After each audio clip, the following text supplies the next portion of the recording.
Welcome back to classes of English. This is lecture 2. Lecture 1 we had given yesterday.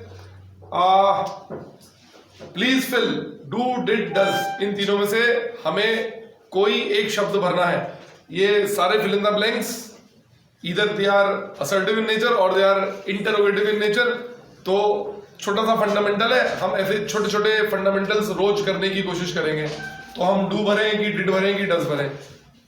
देखेंगे तो सारे के सारे क्वेश्चंस ऑलमोस्ट सेम कैटेगरी के हैं. बस अगर आप इन्हें पढ़ेंगे तो आपको समझ में आएगा कि हमने कहीं पर यस्टरडे और कहीं पर डेली लिखने की कोशिश की है. तो पहले सेंटेंस को देखेंगे, where dash you go yesterday. Second वाला देखेंगे तो where dash you go daily. तो यस्टरडे से हमें ये प्रतीत होता है कि ये जो सेंटेंस है वो पास्ट टेंस का है, सिंपल. एंड डेली से हमें ये प्रतीत होता है कि ये सेंटेंस सिंपल प्रेजेंट है. सिंपल प्रेजेंट में डेली की कोई रूटीन हैबिट भी शामिल होती है कि मैं मंदिर रोज जाता हूं. ये प्रेजेंट सिंपल माने हमारी कोई रूटीन हैबिट है जो मैं आजकल भी करता हूं. मैं रोज मंदिर जाता था, तो ये मेरी पास्ट की कोई रूटीन हैबिट है. तो डेली और यस्टरडे के अलावा भी हम बहुत सारे शब्द लिख सकते हैं जिससे हमें ये पता चले कि वो सिंपल प्रेजेंट है या कोई सेंटेंस पास्ट का है. तो where dash you go yesterday के बदले 1 year back, 2 year back, 10 years back भी लिख सकते हैं, 3 डेज बैक भी लिख सकते हैं. फिर where dash you go daily, generally, normally, ऐसे शब्दों से पता चलता है कि आप सिंपल प्रेजेंट की बात कर रहे हैं. ठीक है. तो क्योंकि वो यस्टरडे है, क्योंकि वो पास्ट है, तो बट नेचुरली आपके लिए ये सेंटेंस डिड को फिल करेगा. तो answer will be where did you go yesterday. आप कल कहां गए. तो पिछले लेक्चर में हमने देखा था कि डिड जब यूज होता है तो वर्ब की फर्स्ट फॉर्म आती है. तो ये V1 है, मेन वर्ब है.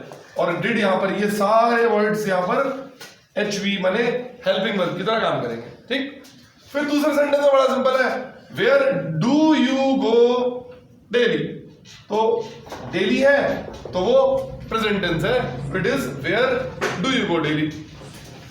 ठीक. अब यहां पर हम देखेंगे where dash she go daily. अब यहां पर थोड़ा सा हमने चेंज किया है कि यहां पर जिस व्यक्ति के लिए हम बात कर रहे हैं वो यू है. यू माने इंग्लिश में प्लूरल. हालांकि यू एक व्यक्ति भी हो सकता है लेकिन अंग्रेजी यू को प्लूरल मानती है, बहुवचन मानती है. ठीक. एट द सेम टाइम आप इस सेंटेंस में देखेंगे तो जिस व्यक्ति की हम बात कर रहे हैं या कह लीजिए सब्जेक्ट की हम बात कर रहे हैं तो वो शी है. शी है माने वो एक लड़की की बात हो रही है. तो it is where does she go daily. अब डेली है तो फिर से वो सिंपल प्रेजेंट है और वो सिंगुलर है, इसीलिए आप यहां पर डज लगा रहे हैं. इसी सेंटेंस को मैं अगर लिखता हूं किस प्रकार से लिखूंगा, शी गोज डेली या she goes to temple daily. तो ये बहुत बेसिक फंडामेंटल है, किसी को भी ये पता होना चाहिए. क्या ही गोज और दे गो. तो सिंगुलर सब्जेक्ट में आप वर्ब में एस या ईएस लगाते हैं और प्लूरल सब्जेक्ट में आप एस या ईएस नहीं लगाते. तो ये ही गोज है. इस फंडामेंटल को थोड़ा सा समझने की कोशिश करेंगे हम एक ये खाली जगह में. हाँ, तो आप प्लीज समझिए, बहुत बेसिक कंसेप्ट है. हमने बोला ही गोज. ठीक. इसमें एक हिडन हेल्पिंग वर्ब है जो हर जगह होता है. जैसे इसी सेंटेंस को हम लिख सकते हैं, ही डू गोज. ये हिडन हेल्पिंग वर्ब है. अब इस गोज का जो ईएस है वो इससे मर्ज हो जाता है. ऐसा केवल समझाने के लिए, आपको डिराइव करने के लिए बता रहा हूं. तो it becomes he does go. Correct. अब आपको इंटरोगेटिव सेंटेंस बनाना होता है तो आप हेल्पिंग वर्ब को पहले ले आते हैं. तो इट बिकम्स डज ही गो. तो अब आपने ये देखा कि आपने हेल्पिंग वर्ब को पहले लगाया तो ये सेंटेंस इंटरोगेटिव बन गया और डज के साथ फिर से आपने क्या लगा दिया, वर्ब की फर्स्ट फॉर्म। लेकिन ये डज कब बना बेटा? जब हमने हमारा जो सब्जेक्ट है वो सिंगुलर लिया है। तो ही गोज है, ही गोज के साथ साथ ये सी गोज भी हो सकता है। लेकिन अगर यही सब्जेक्ट प्लूरल होता तो हम क्या लिख रहे होते? दे गो। अब इसमें भी एक हिडन हेल्पिंग वर्ब है, जैसे यहाँ हिडन हेल्पिंग वर्ब था, ये क्या है? They do go. अभी इसी को इंटरोगेटिव कर देंगे तो हेल्पिंग वर्ब पहले आ जाएगा, डू दे गो। तो यहां पर डू है, डू के साथ भी लग रही है, यहां पर डस के साथ भी वर्ब की फर्स्ट फॉर्म लग रही है। ये कल बताया कि डिड के साथ भी वर्ब की फर्स्ट फॉर्म ही लगती है, वर्ब की फर्स्ट फॉर्म ही लग रही है, आपको समझना पड़ेगा। लेकिन आप सब्जेक्ट सिंगुलर यूज कर रहे हैं कि plural, this fact is important. तो यहां पर क्योंकि शी है तो आप यहां पर हेल्पिंग वर्ब डज लगा रहे हैं। और ये डज कब लगा रहे हैं? जब आपने यहां पे क्या लिखा है? डेली, माने सिंपल प्रेजेंट की बात कर रहे हैं, आप सिंपल प्रेजेंट की बात कर रहे हैं तब डज है। अगर ये पास्ट हो जाएगा, और पास्ट कैसे होगा, कैसे पता चलेगा? जब डेली के बदले हमने यस्टरडे जैसी कोई चीज लगा ली। अब क्योंकि वो पास्ट हो चुका है तो आपको यहां से फिर से डिड ही लगाना पड़ेगा। Where did she go yesterday? वो कल कहां गई थी। Again it becomes did. ठीक, नेक्स्ट कम टू 5। अब यहां पर सेंटेंस में सब्जेक्ट क्या है? डे, जो कि प्लूरल है, और यहां पर यस्टरडे है। यस्टरडे तो सोचने समझने की हमारी जो नियत है खत्म हो जाती है।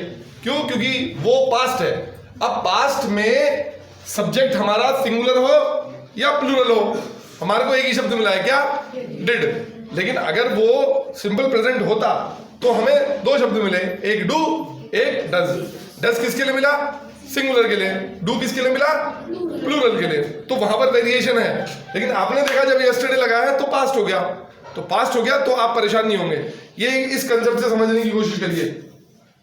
आपने एक हेल्पिंग वर्ब देखा हैज और एक हेल्पिंग वर्ब देखा हैव। ये प्रेजेंट है और प्रेजेंट में ये सिंगुलर के लिए यूज हो रहा है और ये प्लूरल के लिए, एक्सेप्शंस अपार्ट, राइट? फिर आप अगर पास्ट में देखेंगे तो इन दोनों के लिए एक ही शब्द है, क्या? हैड। ठीक इसी प्रकार से आप ऐसे हेल्पिंग वर्ब देखेंगे जिसमें हमें मिला है डज और हमें मिला है डू। ये डज किसके लिए है? सिंगुलर के लिए। और ये डू किसके लिए है? प्लूरल के लिए। लेकिन अगर मैं पास्ट की बात करूंगा तो हमें इन दोनों के लिए एक ही वर्ड मिला है, that is did. This is the concept, this is what you need to understand. ठीक है, तो जैसे ही यस्टरडे देखा तो हमें पास्ट चाहिए, पास्ट चाहिए तो डू भी प्रेजेंट है, डज भी प्रेजेंट है। बड़े ऑब्जेक्टिव तरीके से समझिए तो ये आंसर फिर डिड ही आएगा। माने अगर आप रटना है एक किस्म से तो जितने में यस्टरडे लगा है तो सब में डिड ही आएगा, इररिस्पेक्टिव की सब्जेक्ट हमारा प्लूरल है कि सिंगुलर है, राइट? तो where did they go yesterday. अब यहां पे फिर से आ गया डेली। डेली माने प्रेजेंट, प्रेजेंट माने डू या डज। अब सब्जेक्ट क्या है? प्लूरल। तो where do they go daily, वो रोज कहा जाते हैं। ठीक, फिर आ जाइए सातवें में, फिर क्या है? यस्टरडे। यस्टरडे माने पास्ट, पास्ट है तो सिंगुलर प्लूरल कैंसिल। फिर I did not do my homework yesterday. ऐसे बहुत सारे बच्चे रोज बोलते हैं, कल मैंने अपना काम नहीं किया, है ना? यहाँ पे भी बहुत सारे मौजूद है। I did not do my homework yesterday, है ना आयुष? ठीक है रहो, ठीक है, चलो एटलीस्ट यू स्माइल। 8th, फिर यहाँ पे क्या है देखो, बोलो डेली। डेली मैंने फिर से बोलते नहीं है, डेली मैंने प्रेजेंट, प्रेजेंट मैंने प्रेजेंट की हैबिट है। फिर सिंगुलर या प्लूरल, डू या डज। लेकिन यहाँ पे क्या है? आई। आई मैंने मैं मैंने सिंगुलर, लेकिन अंग्रेजी ने इसे प्लूरल माना। प्लूरल माना तो I do not do my homework daily, ऐसा भी बहुत बच्चे बोलते हैं। तो I did not do my homework yesterday, I do not do my homework daily. तो मैं रोज नहीं करता, कल भी नहीं किया, ऐसे वाली बात। 9th, ही। फिर क्या लगा देखो बच्चों, डेली। डेली मैंने प्रेजेंट, प्रेजेंट है तो डू या डज, राइट? डू या डज। तो डू लगेगा प्लूरल सब्जेक्ट में डज लगेगा सिंगुलर सब्जेक्ट। तो यहाँ हमारा सब्जेक्ट क्या है?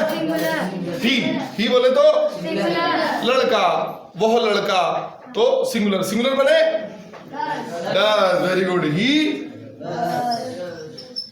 Does not do his homework daily. Fine, आसान है ना? English is like almost mathematics. Then ये साइंटिफिक सेंटेंस नहीं है, मैंने बेसिकली बता दिया आपको मैंने। अब ही, अब यहाँ क्या है? Yesterday, yesterday means past, past है तो डू और डज की गुंजाइश खत्म, यानी कि बेसिकली तो he did not do his homework yesterday, as simple as it. समझ गया मेरी बात? तो आपको ये पहचानना पड़ेगा सेंटेंस सिंपल प्रेजेंट का है कि सिंपल पास्ट का। पास्ट है तो डिड लगा दीजिए, इररिस्पेक्टिव ऑफ सब्जेक्ट सिंगुलर है कि प्लूरल। प्रेजेंट है तो डू और डज की गुंजाइश बनती है, तो सब्जेक्ट देख लीजिए, उस अनुसार लगा देंगे। अब और गहरी विवेचनाएं करनी है तो कहीं आपको डू, कहीं डिड, कहीं डज, कहीं हैव, कहीं हैड, वो मिक्सिंग दे दी, फिर आपको कुछ और फंडामेंटल देखने पड़ेंगे। तो ये तो मैंने आपको बेसिक कंपैरिजन बताया, लेकिन जब आपके ऑब्जेक्टिव या अदर ऑप्शंस ज्यादा प्रकार के होते हैं, ये तो एक ही प्रकार के हैं, तो आपकी विवेचना थोड़ी सी और गहरी हो जाती है। वो क्या होगी अगले चरणों में आपको बताएंगे। Till then stay tuned.